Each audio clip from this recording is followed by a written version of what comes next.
Está no ar Gestão Pública em Debate, um programa do Curso Superior Tecnológico de Gestão Pública do Centro Universitário Internacional Uninter. Este programa ele complementa a formação dos nossos alunos na modalidade à distância. E ele também é transmitido pela CWB TV, TV Comunitária de Curitiba, canal 5 da NET, 72 da TVA. Gestão Pública em Debate tem o apoio cultural do Instituto Wilson Pickler. Hoje nós vamos debater a mobilidade nas grandes áreas urbanas. E para isso nós convidamos o professor doutor Fábio Duarte. Fábio Duarte é doutor em comunicações, ele atua como arquiteto e urbanista e agora ele está indo fazer o seu pós-doutorado no Boston, na cidade de Boston, na MIT. Fábio Duarte também foi coordenador do curso de mestrado e doutorado da PUC aqui do Paraná e professor também do curso de Gestão Pública. Professor Fábio, é um prazer muito grande tê-lo em Gestão Pública em Debate e eu gostaria, ao iniciarmos esta nossa conversa, que o senhor fizesse uma análise desses acontecimentos, principalmente no mês de junho, envolvendo as grandes manifestações em todo o Brasil, relacionadas principalmente com a tarifa do transporte coletivo. Ou seja, o tema mobilidade urbana foi que acabou prevalecendo em todas as agendas das manifestações. Começou lá em São Paulo com o aumento da tarifa e isso se espalhou praticamente por todo o território nacional. Então, é um prazer estar aqui com você para discutir esse tema importante mesmo. E a gente viu o quão ele é importante com essas manifestações, como você mencionou. Surgiu espontaneamente, ninguém esperava, nem as pessoas que trabalham com a área de transporte e mobilidade esperava que fosse um tema tão forte que alastrasse em nível nacional.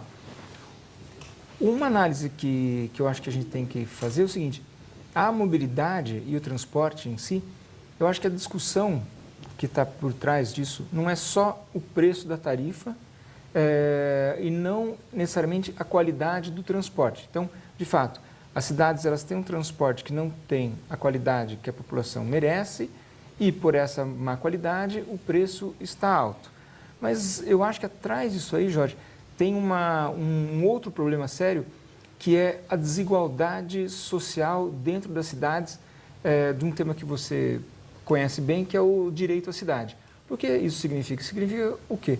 Ao mesmo tempo que a gente tem pessoas morando muito longe e demorando 1, 2 horas para chegar das periferias das grandes cidades até os seus locais de trabalho que estão mais nas regiões centrais, existe muita área na região central esvaziada.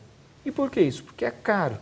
Então, o transporte, nesse caso, ele não é só, ele não é, no fundo, a pessoa não quer apenas que o ônibus seja mais barato, e então, olha, a pessoa prefere não pagar nada num ônibus, que é mais barato, de qualidade, mas ela precisa continuar morando a 2 horas, 2 horas e meia do seu lugar de trabalho. Na verdade, no fundo disso, olha, existe uma desigualdade enorme. Existem áreas da cidade que têm lugares vazios, que podiam ser ocupados e não o são. Por quê? Porque são muito caros e as pessoas que mais dependem do transporte público estão nas regiões periféricas. Então, para sintetizar assim, eu acho que a discussão do preço, da qualidade e do preço do transporte está menos vinculado ao transporte em si, mas ele sinaliza o quão desigual é a ocupação das nossas cidades. Então, professor Fábio, o senhor abordou um aspecto que é, digamos, o esvaziamento dos centros das grandes cidades. Vamos pegar aqui o exemplo nosso de Curitiba. O ano que vem, a cidade de Curitiba vai fazer uma revisão do seu plano diretor. Não seria agora o momento de buscar um adensamento maior da cidade e evitar que os novos loteamentos saiam na periferia permitir, por exemplo, que nas regiões centrais se tenham imóveis até com tamanho menor daqueles padronizados, para que as pessoas possam morar próximo do seu local de trabalho? São Paulo, há alguns anos atrás, uns 5 anos mais ou menos, de 5 a 10 anos, fez uma política interessante, inclusive de ocupar edifícios inteiros na região central, que eram, alguns deles, inclusive hotéis, que estavam abandonados, que estavam na região central, não tinha mais o interesse do turista e tal, e eles foram transformados em apartamentos de habitação de interesse social, fazendo com que as pessoas que mais precisam de apartamentos com menor custo e que efetivamente trabalham na região central pudessem morar ali. Então, eu acho que, assim como Curitiba, outras cidades que têm imóveis grandes, inclusive, desocupados nas áreas centrais, poderiam fazer uma política de incentivo, através do seu plano diretor, por exemplo, os imóveis na região central ocupados por residência, eles têm um IPTU muito mais baixo do que os outros, fazendo inclusive o aluguel social estar voltado para a região central, para que tenha essa densidade populacional. Qual é o reflexo disso positivo, inclusive para a parte de transporte? Bom, com mais gente morando na região central, onde tem o maior número de trabalhos, o número de deslocamentos tende a ser menor. Exatamente, o senhor abordou, aliás, não é só São Paulo que está com problemas de hotéis abandonados, mas outro dia eu estava até fazendo uma análise com um colega nosso e nós apontamos vários hotéis aqui na região central de Curitiba que estão nessa situação. Ou seja, eram hotéis que no passado tiveram uma importância grande para a cidade e que hoje estão virando, podemos assim dizer, verdadeiros ambientes totalmente abandonados. Mas eu gostaria que o senhor analisasse as formas de transporte, de deslocamentos que nós temos dentro da cidade. O senhor tem um livro que é a Introdução à Mobilidade Urbana e nesse livro especificamente, o que o senhor analisa, professor Fábio? Então, nesse livro a gente parte para destrinchar um pouco assim, quais são as formas com que as pessoas se deslocam pela cidade. E a gente tem basicamente as conhecidas, né, que são carro, transporte coletivo, sobretudo ônibus, ou metrô, mas o ônibus mais, porque metrô tem poucas cidades, então carro, ônibus, o aumento da motocicleta, o pedestre e a bicicleta. E a partir disso, a gente começa a tentar ver quais são os conflitos que existem entre cada um desses meios de locomoção pela cidade e como que eles podem se complementar. E o principal conflito que a gente tem é uma inversão de prioridades, não só do indivíduo, como das políticas públicas, que é o privilégio do carro, o privilégio do motorista individual. Então a gente imagina que, como a pessoa está no carro sozinha e o carro pesa 1 tonelada, a gente tem a maior parte dos recursos destinados para a área de mobilidade e sistema viário nas cidades investidos justamente no sistema viário que vai privilegiar o usuário do carro e não o usuário do transporte coletivo, nem o ciclista ou pedestre. Então, eu acho que essa inversão que vem havendo nos últimos anos, nas quase todas as cidades brasileiras, é uma inversão muito prejudicial para todos nós. Por quê? Porque uma base da mobilidade urbana, a gente fala assim, olha, todos nós somos pedestres e, por vezes, estamos passageiros, estamos motoristas, mas somos todos pedestres. Então, o foco sempre foi tentar ver, bom, qual é a possível integração desses modos e como privilegiar, em primeiro lugar, o pedestre, depois o ciclista, o transporte coletivo e, em último lugar, o carro. Agora, professor Fábio, nós observamos que há toda uma política nacional de incentivo à aquisição do veículo, do automóvel, ou seja, da condução própria. E, nesse sentido também, professor Fábio, nós observamos que o carro, o automóvel, a locomoção, o veículo de locomoção individual, ele ainda na sociedade brasileira, ele gera um certo status para a pessoa.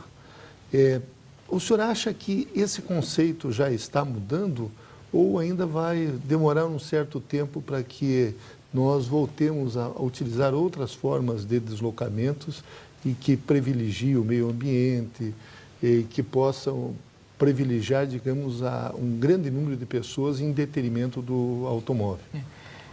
Eu acho, Jorge, que apesar de que algumas cidades, inclusive grandes brasileiras, terem começado a abrir programas, por exemplo, de aluguel de bicicleta pública, que aliás é o uso gratuito da bicicleta, como é o caso do Rio de Janeiro, São Paulo, e a gente começar a ver alguns políticos internacionais e nacionais usando bicicleta, eu acho que a mudança ainda vai demorar muito. E por que isso? Eu acho que o que a gente está vendo, tanto desses programas de incentivo à bicicleta na cidade de São Paulo e Rio de Janeiro, quanto nos políticos sendo fotografados de bicicleta, eu acho que é apenas um modismo. E por que eu digo isso? Porque das 60 estações de bicicletas colocadas no Rio de Janeiro, 50 delas estão entre o litoral e a lagoa. Ou seja, elas estão apenas na região turística ou das pessoas mais ricas do Rio de Janeiro. Não é para quem precisa. Na zona oeste do Rio de Janeiro não tem muito pouco. Então, é uma medida focada no turista ou na população que vai da sua casa para a praia. Da classe média? Da classe média e média alta. E eu quero ver os políticos, sejam eles governadores, prefeitos e tal, serem fotografados de bicicleta, mas não no dia da sua posse, mas na segunda-feira, quando ele for para o trabalho. Daí sim, quando a gente começar a ver o prefeito de qualquer cidade sendo fotografado às 8 da manhã, na segunda-feira, indo para a prefeitura de bicicleta, daí a gente pode acreditar numa mudança. Por enquanto, o que a gente está acontecendo é um confete jogado para a população. O senhor acha que, então, isso serve mais como marketing do que uma política efetiva do uso da bicicleta? Infelizmente, é o marketing. É como, assim como a gente teve um momento da história da bicicleta brasileira, nos anos 80, aquela história de, para o Papai Noel não esquecer a sua calói no dia do Natal, acho que aquela mesma moda da bicicleta como um presente infantil e tal, agora está a moda da bicicleta como um símbolo de uma política sustentável, etc. Mas isso não vai acontecer enquanto a gente não tiver, de fato, infraestrutura para a bicicleta, que corresponde basicamente à segurança viária. E daí sim, quando os nossos políticos começarem a andar de bicicleta, a gente vai, bom, de fato mudou. Professor Fábio, o senhor já há muitos anos se locomove da sua casa até a universidade de bicicleta. Curitiba é uma cidade que tem 1.200.000 automóveis, um trânsito perigoso e caótico. O senhor corre muitos riscos utilizando a bicicleta como seu meio de locomoção? Olha, sempre quando a gente entra na via e compartilha a via com o carro, eu me sinto um pouco ameaçado. E é engraçado, Jorge, como algumas medidas muito simples, mas muito simples, dão mais segurança para o ciclista. Por exemplo, no final do ano passado, então, antes de ter qualquer mudança política na prefeitura, qualquer prefeitura do Brasil, a prefeitura de Curitiba resolveu fazer uma medida muito simples e muito barata, que é nos cruzamentos onde havia ciclovia, ela pintar esse cruzamento de um lado para o outro de ciclovia com uma faixa vermelha. Mas você não imagina como isso mudou o comportamento dos motoristas em relação ao ciclista. Lugares que antes eram quase impossíveis a gente cruzar de bicicleta, tinha que meio que driblar os carros para passar. Agora você chega, os carros ainda não param, mas eles vão mais devagar, eles percebem que aquele espaço é da bicicleta. Então, de fato, acho que para incentivar o uso de bicicleta, e para o pedestre ainda é mais barato ainda, mas para incentivar o uso de bicicleta e pedestre, as medidas são muito simples, mas muito simples e muito baratas. E eu acho que e qualquer político que falasse, não, mas a gente não investiu tanto em bicicleta ou em melhorar as calçadas porque isso é muito caro, Eu acho que o padrão de caro barato que eles têm que ter é a verba publicitária que eles têm. Se eles têm 1 milhão de verba publicitária, qualquer projeto só é mais caro que isso se for mais caro que a sua verba publicitária. Se for mais barato, é barato. Curitiba, na década de 70 e 80, fez cerca de 80, 90 quilômetros de ciclovias. Ocorre que essas ciclovias, elas estavam mais em parques, em ambientes que não eram utilizados para o trabalhador se deslocar da sua casa até o ambiente de trabalho. Como é que o senhor vê a questão das ciclovias com os milhões de automóveis que nós temos nas nossas ruas e, principalmente, as ciclofaixas que estão sendo apontadas como alternativa para os ciclistas? O senhor acha que nós temos clima nas grandes cidades para já começar uma política de deslocamentos também através das bicicletas, como era na década de 60, 70? Eu acho que sim. A gente tem, claro, lembrar que o deslocamento de bicicleta, ele é um deslocamento de curtas e médias distâncias. Então, se a gente pensar nas cidades maiores, como Curitiba, Porto Alegre, que são cidades maiores, você ter um deslocamento diário de 15 quilômetros da sua casa até o trabalho e outros 15 para voltar para a sua casa, é um deslocamento longo. Então, a gente não pode pedir para a pessoa, olha, se desloque 10 quilômetros para ir para o trabalho, mais 10 quilômetros para voltar para o trabalho. Melhor ir de ônibus. Mas para deslocamentos menores, de 6 até 6 quilômetros, a bicicleta é o meio de locomoção inclusive mais rápido. E daí, nesse sentido, a infraestrutura para esse deslocamento acontecer é de fato muito barato. Sejam eles as ciclovias, que são aquelas vias dedicadas exclusivamente para a bicicleta o tempo todo, ou as ciclofaixas, que é um pedaço da rua onde trafegam os carros ou ônibus, aquele pedaço separado para as bicicletas. Então, é uma medida barata, fácil, rápida de ser executada e que muda radicalmente o comportamento, porque você sinaliza para o ciclista que ele está tendo o direito, tanto quanto o motorista de carro, de ter a sua via separada. Professor Fábio, uma das formas de deslocamento nas grandes cidades que tem aumentado muito, principalmente aqui no Brasil, são as motocicletas, as motonetas, as antigas lambretas, inclusive até as bicicletas elétricas. Como é que o senhor vê esse tipo de deslocamentos, já que os motociclistas estão entre as maiores vítimas do trânsito brasileiro? Olha, é impressionante porque não só no Brasil, mas todos os países onde há um crescimento do número de motociclistas, ninguém sabe como resolver esse problema da segurança viária envolvendo motociclistas. Por quê? Porque eles, como a gente sabe que acontece no Brasil, acontece isso em quase todos os outros países, eles não têm uma faixa especial para eles. E quando tiveram, São Paulo já tentou fazer, desrespeitam. Então, como uma faixa normal para carro é muito larga para o motociclista, eles não vão ficar atrás do carro, eles são mais velozes. Então, eles tentam ir pelo meio dos carros, como a gente sabe. Então, normalmente, acidente com motociclista é imprudência do motociclista. Mas isso fácil, 90%, é imprudência deles, por completo desrespeito às regras do trânsito. E quando eu digo regras do trânsito, não é nem um sinal vermelho, você não está respeitando a faixa de rolagem, você tem que pôr entre as faixas.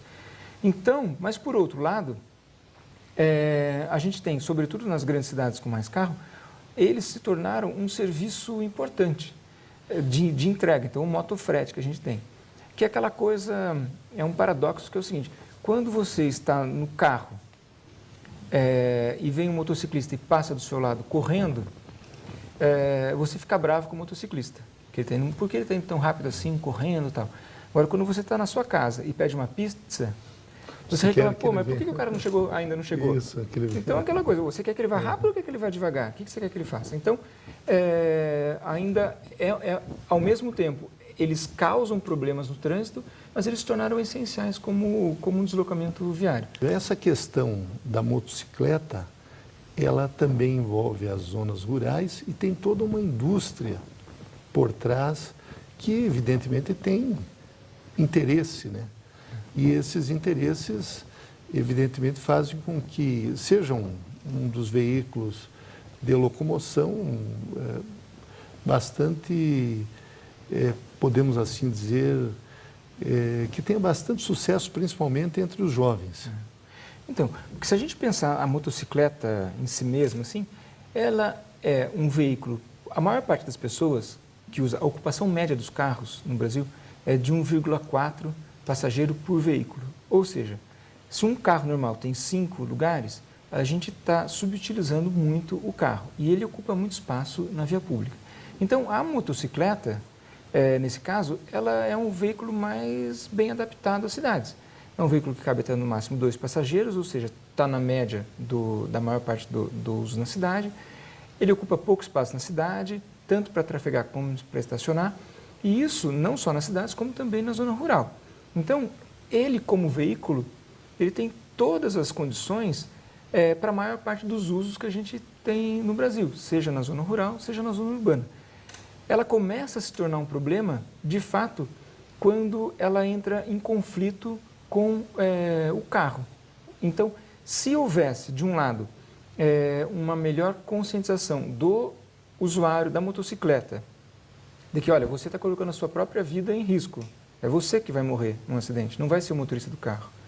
E, por outro lado, o motorista do carro fala assim, olha, mas o veículo motocicleta é muito mais bem adaptado aos usos urbanos do que o carro. A gente conseguiria um equilíbrio, mas, de fato, o problema que a gente tem ainda é esse entendimento de um equilíbrio entre, olha, você vai ter que conviver com outro tipo de modalidade na cidade. Aliás, professor Fábio, o senhor tem uma frase de que quando as pessoas reclamam do congestionamento, o senhor diz, bom, mas quem está causando o congestionamento é quem está ali dentro do seu automóvel. Nós observamos muito isso porque normalmente nós reclamamos do congestionamento, mas quem causa o congestionamento somos nós próprios. Eu gostaria que o senhor nos falasse, agora o senhor vai fazer o pós-doutorado lá nos Estados Unidos, a sua pesquisa vai continuar nessa área de mobilidade urbana. Como é que o senhor vê a mobilidade no futuro? Olha, a pesquisa vai ser sobre mobilidade e a forma da cidade. Então, como que o tipo de uso, o tipo de ocupação da cidade podem direcionar uma mobilidade de uma maneira ou de outra. Então, se a gente imaginar Brasília, por exemplo, uma cidade construída desde o seu início, privilegiando deslocamentos motorizados e nunca o deslocamento pedestre. Quais são as cidades que privilegiaram o deslocamento pedestre sem intenção? É o caso da cidade de Curitiba, na região central. Ela é do jeito que é, mas não porque ela foi pensada para os deslocamentos pedestres, mas porque não havia carro. Daí, quando coloca o carro, o carro causa problema para essa convivência. E o terceiro ponto é qual é a cidade que já é pensada desde o seu início ou para melhorar ou para se adaptar para o melhor uso de bicicletas e pedestres e tal. Então, eu acho, agora, como vai ser a mobilidade é uma coisa quase que impossível de ser respondida assim. A gente só consegue ver que o caminho que a gente está seguindo nas cidades brasileiras, com um apoio irracional do governo federal, de aumentar o número de carros privados, é um caminho ruim. E por que ruim? Ruim não só por causa da mobilidade, então você coloca muito mais carros nas ruas e isso impede com que os outros meios se desloquem de uma maneira mais fácil, como, inclusive, socialmente, porque você está jogando um monte de dinheiro público para deixar o preço da gasolina artificialmente mais barato, aumentar o financiamento para a compra do carro, etc., e não fazendo, por outro lado, um investimento que se deve para o transporte público e para o transporte não motorizado. Então, a médio prazo, isso vai dar problema. Professor Fábio, tem uma outra questão. Algumas cidades brasileiras estão mudando os seus modais de transportes ou, pelo menos, estão complementando com o metrô. É o caso de Curitiba, Porto Alegre, Belo Horizonte, Recife, Salvador, que já há mais alguns anos. Como é que o senhor vê o metrô dentro desse contexto das cidades brasileiras de porte médio? Olha, se a gente tivesse muito dinheiro, eu acho que é indiscutível. O metrô é muito melhor que o ônibus, mas é muito melhor. É melhor para conforto do passageiro e é melhor porque ele tira a maior parte do transporte público da superfície e coloca no subterrâneo, permitindo com que a superfície possa ser usada, por exemplo, para ampliar a parte de ciclovias, aumentar as calçadas. Então, o metrô é excelente. O problema, no nosso caso, brasileiro especificamente, é que a gente tem um único cofre para apoiar o metrô, o ônibus. E daí a gente cria um certo problema. Para dar um exemplo para os nossos telespectadores, o metrô de Curitiba, que está em vias de estudo, tal, ele começou com um orçamento que quem era da área já sabia que era fictício, de menos de 2 bilhões. Agora, para não ser completado, ser feito uma parte apenas, já está mais do que o dobro do orçamento inicial. Então, o metrô, ele custa muito caro, de fato. E então é aquilo, se eu não for responsável pelo cofre, eu sou a favor de um metrô para todas as cidades brasileiras. Se você é responsável pelo cofre... Então, o ano que vem, o ano passado, nós tivemos a lei de mobilidade urbana, o marco regulatório de mobilidade urbana. E essa lei estabeleceu que até 2015, todas as cidades com mais de 20 mil habitantes têm que ter um plano de mobilidade urbana. Como é que o senhor vê essa inovação legislativa que agora passa a ser uma exigência para a grande maioria dos municípios brasileiros? Primeiro que eu vejo é que essa data não vai ser cumprida. Assim como aconteceu com o Estatuto da Cidade, com o plano diretor, que as datas não foram cumpridas, foram prorrogadas. Essa, infelizmente, de novo no Brasil, é uma data que não vai ser cumprida. Segundo, que junto com o plano de mobilidade, que a cidade é responsável de cada município fazer o plano, seria importantíssimo que houvesse uma política nacional de mobilidade urbana, mas não só com instrumentos mais claros, mas com linhas de financiamento muito explícitas. Olha, para cidades de tal porte, a gente vai ter uma linha de crédito específica para esse tipo de modal, etc, etc. Isso daria segurança para os municípios fazerem do plano não apenas uma carta de boas intenções, mas um plano execuível mesmo. Olha, então nós vamos fazer esse plano com esse cronograma, que nós vamos captar recursos dessas linhas de financiamento do governo federal. Daí, eu acho que essa maior clareza do governo federal poderia permitir que os municípios, sim, tivessem interesse em cumprir o prazo de 2015, porque, cumprindo o prazo, eles saberiam que eles teriam direito a tais linhas de financiamento. Da forma que está, eu tenho um pouco de medo que fique uma carta de boas intenções sem consequências práticas nenhuma. Então, nós entrevistamos nesse primeiro bloco de Gestão Pública em Debate o professor Fábio Duarte, ele que é doutor na área de comunicações e professor da pós-graduação, estrito sensu, mestrado e doutorado de gestão urbana da PUC do Paraná. Professor Fábio, eu quero agradecer muito a sua presença em Gestão Pública em Debate e não tenho dúvidas de que o senhor contribuiu mais uma vez na formação dos nossos alunos. Muito obrigado. Uninter é para você que quer mais. Mais conhecimento com qualidade de ensino que é referência no Brasil. E indicada por mais de 250 mil profissionais. Mais flexibilidade para conciliar os estudos com seu dia a dia. Com mensalidades que cabem no seu bolso e localizado perto de você. Uninter é para você que quer mais chances no mercado de trabalho, com uma formação diferenciada. Faça mais pela sua carreira. Acesse uninter.com e inscreva-se. Uninter, para você que quer mais. Educar é fazer sonhar, é acreditar no valor das pessoas, ampliando seus horizontes. Educar é realizar. Com a missão de criar oportunidades que transformam a vida de quem precisa, o Instituto Wilson Pickler de Responsabilidade Social faz a diferença para muitas pessoas. Oferece cursos de graduação e pós-graduação à distância, em parceria com o Grupo Uninter, e cursos livres de capacitação. Além disso, possui projetos de geração de renda para comunidades carentes. Instituto Wilson Pickler de Responsabilidade Social, acreditando no valor das pessoas através da educação.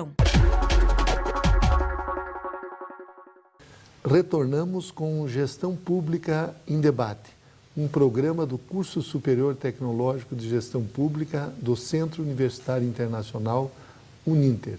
Este programa ele complementa a formação dos nossos alunos de gestão pública na modalidade à distância.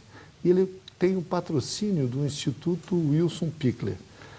Neste bloco, nós vamos debater a vigilância eletrônica e a vida privada. E para isso nós convidamos o professor Rodrigo Firmino, ele que é doutor em planejamento urbano e regional. O professor Rodrigo José Firmino é professor titular do programa de pós-graduação em gestão urbana e do curso de arquitetura e urbanismo da Pontifícia Universidade Católica do Paraná. Ele possui doutorado em planejamento urbano e regional pela Newcastle University, da Inglaterra, mestrado em arquitetura e urbanismo pela Universidade de São Paulo e graduação em arquitetura e urbanismo pela Universidade Estadual Júlio de Mesquita. O professor Rodrigo Firmino, ele trabalhou em nível de pós-doutorado no Instituto de Arquitetura e Urbanismo da Universidade de São Paulo com pesquisa financiada pela FAPESP. Ele tem experiência na área de planejamento urbano e regional, com ênfase nos aspectos sociais e tecnológicos do planejamento urbano e regional, atuando principalmente com estes temas: urbanização virtual, cybercultura, vigilância e controle na cidade contemporânea, desenvolvimento urbano tecnológico e cidade ampliada, forma urbana e globalização. O professor Rodrigo Firmino, ele também é membro fundador da Rede Latino-Americana de Estudos sobre Vigilância, Tecnologia e Sociedade. Professor Rodrigo Firmino, na primeira metade do século XX, foi escrito um livro por George Orwell chamado 1984. E esse livro falava de uma sociedade vigiada, ou seja, do Big Brother que sabia de tudo. Se antecipou esse livro em algumas décadas o momento que nós estamos vivendo. Hoje nós podemos dizer que a sociedade contemporânea, mundial, ela é vigiada em todos os sentidos. Nós temos aí o Google, que sabe onde fica a nossa casa. Nós temos em qualquer local público que andemos, sempre tem uma câmera nos filmando. Podemos dizer que chegamos àquele momento da sociedade vigiada?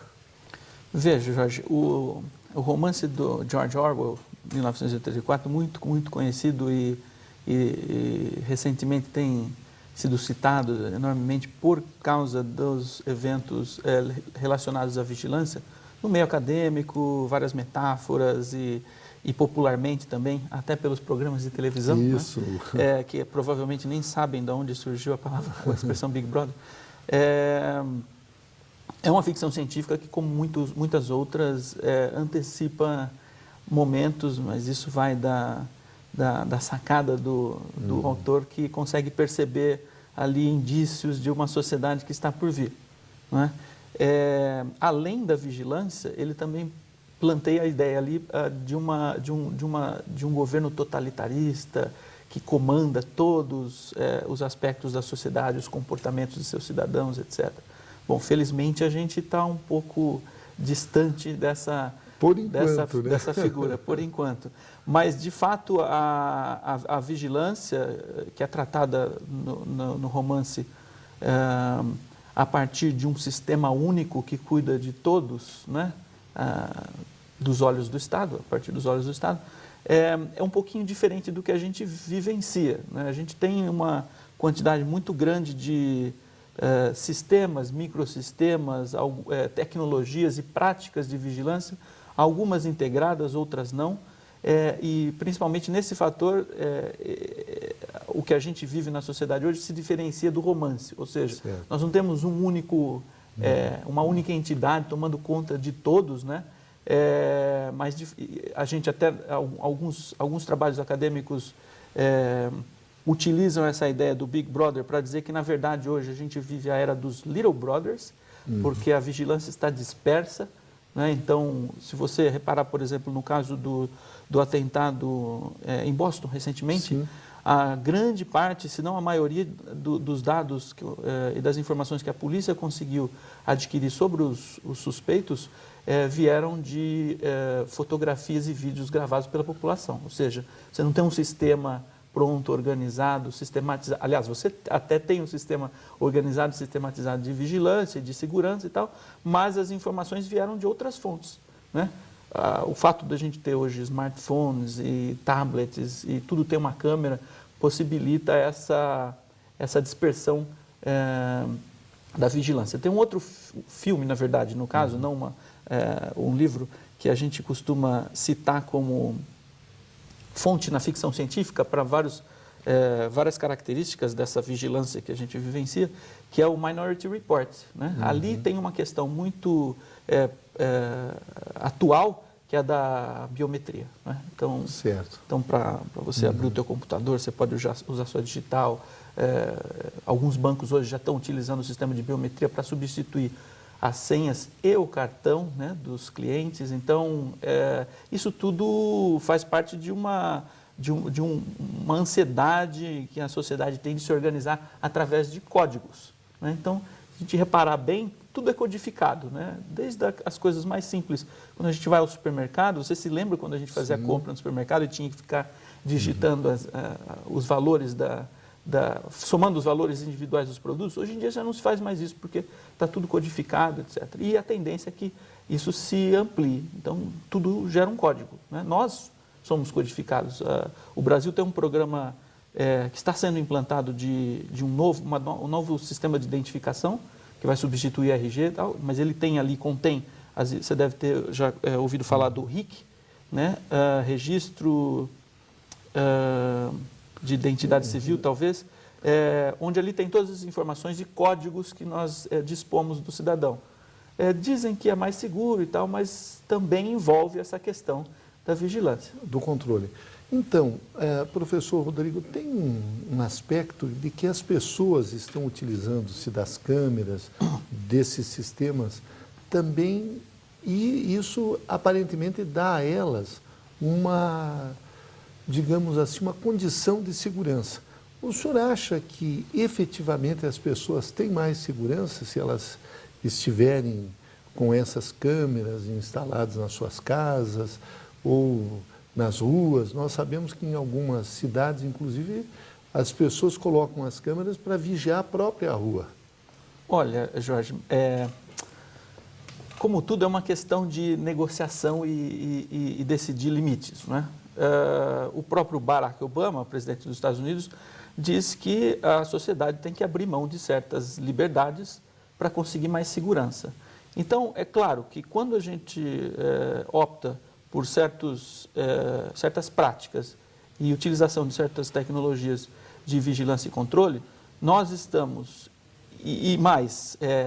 tirando um pouco do Estado essa responsabilidade e passando de forma não regulamentada para a mão de cada cidadão, para as mãos de cada cidadão, nós estamos negociando esses limites, né? Ou seja, você se sente mais seguro na sua casa por ter uma cerca elétrica, um alarme monitorado, um muro alto, um cão de guarda, isso está tudo dentro da tua propriedade. A partir do momento que você coloca algo que influencia do muro para fora, ou seja, o espaço público, né, você está também negociando com a liberdade e com a própria natureza do espaço público, que não é privado, não é? Ele é de uso de todos. Então, cabe a todos a pergunta até onde nós estamos dispostos a negociar esses limites. Eu sinto muita falta nas pesquisas, na academia e no dia a dia, como cidadão, falta de um debate, né, sobre essas questões, ou seja, falta de discussão sobre onde é que nós gostaríamos de desenhar essa linha de limite entre o que é mais seguro e até onde eu estou disposto a abrir mão das minhas liberdades individuais em troco da segurança. Mas, professor Rodrigo Firmino, muitas cidades conseguiram baixar o índice de violência colocando essas câmeras públicas. Inclusive, eu como vereador aqui em Curitiba, um dos pedidos mais frequentes da população é que se coloque câmeras em determinadas regiões da cidade, se monitore. Aqui mesmo no centro de Curitiba, a Rua 15, foi um dos locais que diminuiu muito a violência, principalmente os furtos, os batedores de carteira, a partir do momento em que se colocaram essas câmeras. Me parece que a sua dúvida é quando a pessoa, ela individualmente invade o espaço público. Agora, quando o poder público faz esse monitoramento nos espaços públicos, qual é a sua opinião? A opinião vai no mesmo caminho, ou seja, nós temos que negociar as nossas liberdades e os nossos níveis de segurança, não é? Agora, a diferença dos dois casos é que o Estado tem a legitimidade de prover a segurança ao cidadão, enquanto eu e você não temos né, essa legitimidade de sair por aí. Nós não somos vigilantes, não é? Nós não somos no velho sentido da palavra. O caso das câmeras é curioso, porque nós continuamos a estudar isso, o fenômeno ainda não é totalmente explicado, inclusive em países onde a vigilância por câmeras pelo poder público está há mais tempo sendo utilizada e onde você tem as cidades mais vigiadas do mundo, no Reino Unido, no caso, eles continuam estudando e se interessando e tentando entender que tipo de eficácia tem o sistema, se realmente ela diminui a violência. No caso da 15 que você citou, que é muito curioso, a pergunta que eu lhe faço ela diminuiu a violência ou ela transferiu a violência para outro lugar? Né? Provavelmente transferiu. Exatamente. Não bateram mais a minha carteira na 15, mas na Marechal bateram Deodoro. Lá na verdade, tentaram bater ali na Doutor Muricy, que é uma rua paralela. Então, como é um fenômeno que nós estamos estudando e tentando entender ainda, né? A minha posição normalmente é confundida com alguém que é muito contrário ao uso de câmeras. Na verdade, eu sou cético, como todo cientista deve ser, ou seja, eu quero entender as questões, não é? Antes de me colocar a favor ou contra qualquer situação. E acho que a gente ainda está longe de entender, o que eu quero ver é debate, né? E, felizmente, os casos recentes, que talvez a gente discuta mais para frente, têm suscitado o debate, acho que isso é importante. Mas veja, mesmo nesses países, relatórios do próprio governo e relatórios independentes apontam para o fato de que as câmeras, quando você tem câmeras em todo lugar e não aqui, né? Não como aqui, que você vai transferindo o crime de um lugar para o outro porque você vai monitorando mais, mas quando você chega numa situação de vigilância total, exagerando um pouco, eles chegaram à conclusão, 2 relatórios, eu posso até passar o link para você, passar para os alunos depois, né? 2 tipos de relatório, do governo e de organizações independentes, de que as câmeras, depois de um certo tempo, não reduzem o crime e não reduzem a sensação de insegurança. E uma coisa que apontam em todos os relatórios de estudos é que o que ela faz é servir como prova no pós-crime. Pode ser que ela seja eficiente na geração de provas. Pelo menos para os advogados. Exatamente, os advogados vão estar bem servidos. Agora, como eu digo, é uma situação longe, né, da gente de compreendê-la totalmente e como todas as outras situações envolvendo a gestão urbana e a relação entre pessoas, nós sempre vamos ter situações ambíguas aí em que você é a favor ou contra. Eu abro mão mais da minha liberdade porque eu prefiro estar mais seguro ou não, né? Então, eu insisto, a situação é sempre uma negociação entre o quanto eu quero ser livre e o quanto eu quero estar seguro. Professor Rodrigo, nós estamos vivendo um momento em que uma nação está espionando cidadãos de outras nações. Foi o caso agora em que aquele ex-agente da NSA, que é aquela agência de informações americanas, o Snowden, ele revelou ao mundo de que os Estados Unidos já há anos estavam monitorando cidadãos e comunicações de várias partes do mundo, inclusive o Brasil é um dos países mais vigiados pelos americanos. Eu gostaria que o senhor fizesse uma análise, porque esse ambiente ainda está um pouco nebuloso. As informações que nós temos na televisão e nos jornais são difíceis de entender, ninguém sabe até que nível as empresas estão vigiando os cidadãos estrangeiros, inclusive as grandes companhias americanas que atuam nessa área, como Google, Facebook, enfim, essas empresas todas estão querendo se explicar para os seus usuários e dar maiores informações. Eu gostaria que o senhor, que é um estudioso dessa área, fizesse uma análise o que efetivamente está acontecendo e o que nós podemos fazer, se podemos fazer alguma coisa, para também não termos os nossos dados sendo violados pelos governos estrangeiros, no caso americano. Ok, uma análise no calor do momento e do assunto. Fique à vontade. Mas, veja, a espionagem e a vigilância existe desde o momento em que a sociedade se organizou, não é? Mas se intensificou muito, até pelo uso de aparatos tecnológicos, pelo avanço das tecnologias, a partir da Segunda Guerra Mundial, com a Guerra Fria. Então, isso sempre existiu, né? A gente não pode também achar inocentemente de que a vigilância não existe e que os Estados Unidos é o único país que a promove. Claro que é o país mais poderoso do mundo em termos tecnológicos, em termos econômicos, enfim. Então tem uma capacidade muito grande de se fazer isso, porque tem agências que são dedicadas a isso, etc. Agora, os acontecimentos recentes também não são os primeiros onde nós podemos verificar esse tipo de situação. O Wikileaks já vem, né, aquele website que o próprio nome já diz alguma coisa, né, vazamento, leaks, né, já vem divulgando há muito tempo a maneira com que alguns governos no mundo, não é só o norte-americano, se comporta com relação a informações privilegiadas, a conflitos internacionais, enfim. A função desse website, né, criado, entre outros, pelo Julian Assange, que está sob exílio na Embaixada do Equador no Reino Unido, porque também querem prendê-lo por vários motivos, entre eles essa questão da abertura dos dados, né? Acho que o caso mais complexo foi quando o soldado norte-americano Bradley, não me lembro o nome dele agora, o primeiro nome dele, que está preso,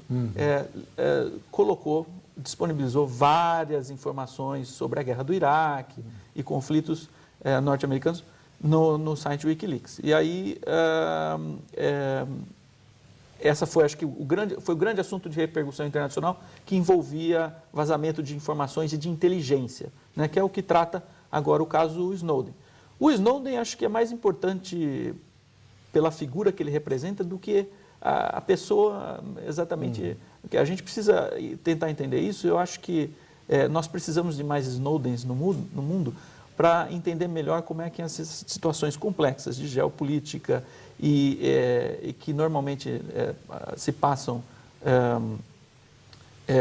em alguns casos, ou melhor, em muitos casos, sob o manto protegido do governo, dos governos mais poderosos, como isso acontece e que tipo de interferência isso tem na nossa vida cotidiana e na relação entre os países. Eu acho que aí você tem problemas desses dois níveis, né? Na relação cotidiana, quem foi espionado? O que foi espionado? Né? Isso tem alguma influência, por exemplo, em acordos internacionais ou acordos nacionais onde empresas vêm participar aqui no Brasil de licitações, por exemplo?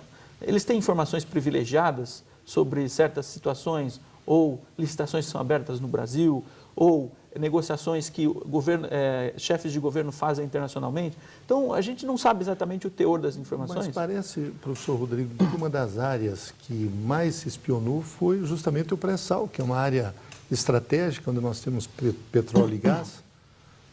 Pelo menos são as notícias que nós temos claro, recebido. Pois é, exatamente. A gente ainda está tentando... Bom, primeiro que eles ainda não liberaram tudo, né? Foi um acordo feito com o próprio Snowden de, pouco a pouco, vazar as informações para determinadas mídias. Nem todos os jornais têm acesso, alguns têm num segundo momento. Mas o Guardian tem feito isso, no caso do Wikileaks, o New York Times e mais alguns outros.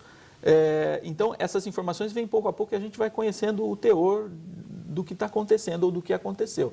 Agora, eu acho que não há dúvida, pelo que a gente tem visto, tanto do próprio Snowden, que agora não está podendo falar muito, né? Ele está numa situação bem complicada, mas de outras pessoas próximas a ele, ou os advogados do próprio Wikileaks que estão assessorando na sua situação de exílio ainda, né? De que esse tipo de vigilância, de espionagem, ele não é sempre tão somente ligado à justificativa tradicional dos Estados Unidos, principalmente, que é minar o terrorismo internacional. Né? A gente sabe que esse tipo de prática visa, em última instância, dar mais poder ao governo dos Estados Unidos. E esse mais poder, indiretamente, está relacionado ao poder que as suas próprias empresas têm. Né? Ou o conhecimento que o governo e as empresas norte-americanas têm com relação aos países no relacionamento internacional de Estados-nação. Né? Então, professor Rodrigo, o senhor que é um especialista nessa área de urbanização virtual, cybercultura, como é que o senhor vê, o senhor viu essas manifestações que ocorreram aqui no mês de julho, que ainda continuam em algumas partes do Brasil e que foram organizadas de uma forma, podemos dizer, quase que espontânea pela internet. O mundo do futuro, ou seja, o futuro do mundo, ele tem muito a ver com esse tipo, digamos, de organização que não tem uma hierarquia, mas que vai num plano horizontal e que as pessoas que têm aqueles mesmos posicionamentos, pontos de vistas, se agrupam para a defesa de uma causa? Bom, os eventos que aconteceram recentemente no Brasil não são novidade em termos do tipo de organização, do tipo de protesto, e a gente bem sabe que a primeira vez que isso aconteceu com grande força foi na Primavera Árabe, como é conhecida, onde, principalmente no Egito, eles conseguiram depor lá o presidente Mubarak, exatamente. Então, aquela manifestação ocorreu de forma muito semelhante ao que ocorreu no Brasil agora, na Turquia também recentemente, etc. Um pequeno motivo, no caso, era um motivo muito sério, uma pessoa um manifestante que ateou fogo no próprio corpo, etc. E isso foi gerando uma série de outros protestos e tudo organizado pelas redes sociais. Então, eu acho que a internet, as redes sociais, a maneira como a gente está lidando com essas novas tecnologias, elas têm um papel fundamental na circulação de ideias e na comunicação entre as pessoas fora do mainstream, né? Fora da grande mídia. Porque até então, até o aparecimento da internet, principalmente, para a gente não falar das redes sociais que são mais recentes, como é que a gente sabia o que acontecia no dia? A gente abria o jornal, né? No dia anterior, né? Ou assistia o Jornal Nacional às 8 horas da noite. Hoje as pessoas quase já nem assistem mais Jornal Nacional porque eles já estão dando as notícias que todo mundo já sabe. Exatamente. Né? Aliás, tem uma pesquisa que aponta que no horário do Jornal Nacional perdeu 20% da sua audiência para o computador, ou seja, para as redes sociais e a internet.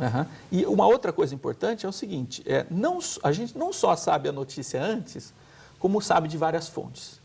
Então, eu acho que a internet tem essa representatividade muito grande, um potencial libertário muito grande, de contestação e de manifestação muito grande, desde que as grandes empresas não consigam privatizá-la.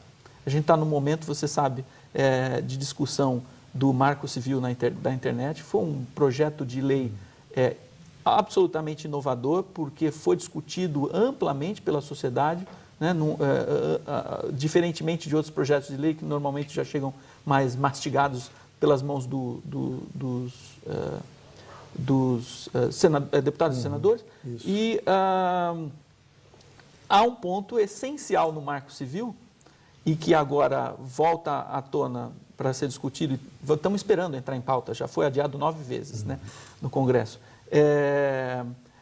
Mas voltou à tona para ser discutido agora com as questões relacionadas à espionagem internacional, mas tem um ponto fundamental que é a neutralidade da internet.